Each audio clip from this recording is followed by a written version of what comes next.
Then could you just talk about the camp overall? Equimanius and Alize have they been able to sort of maintain maybe some of the flashes that they've shown?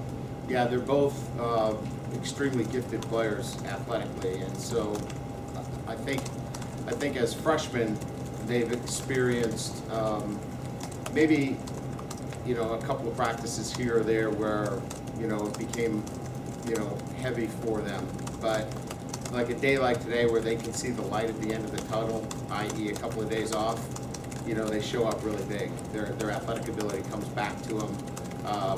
They're excited about a couple of days off. Their parents are here. Their mood changes a great deal, and they really jump out.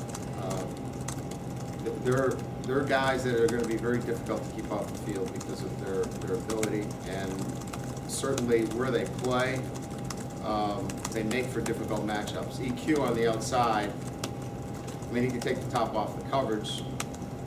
He can do so many things for you in that respect, and Alize is a matchup nightmare. So they're both going to be able to contribute. Have you decided who's where on game day for you guys yet?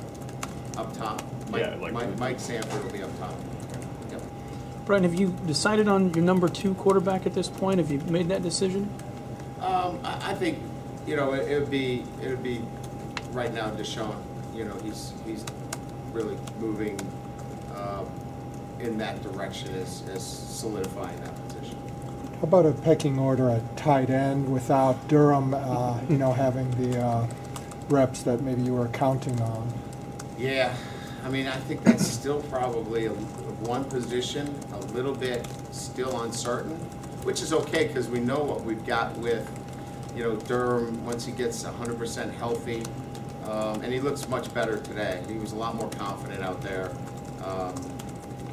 and Tyler and Nick and Chase, and then of course Alize. So we're feeling really lucky there to have the kind of depth. I think what you'll see is it's situational in a large degree for some of those guys too. I don't think you're going to see Chase running down the middle of the field, and I don't think you'll see Alize doing a lot of dirty work. We're going to see him running down the middle of the field. So I think we've kind of established in terms of what their strengths are, and then we'll kind of move into the game that way. Are you confident you can use a 2 tight end set? I think we can use 3. I think right now you can use Alize Jones as a wide receiver. I mean, he's got that kind of elite speed that you can line him up, and you can put 2 tight ends in the game and be in a spread formation with Durham and Alize. So we've got some really good flexibility, and I think at the end of the day we can really do some things with those tight ends to keep teams off balance.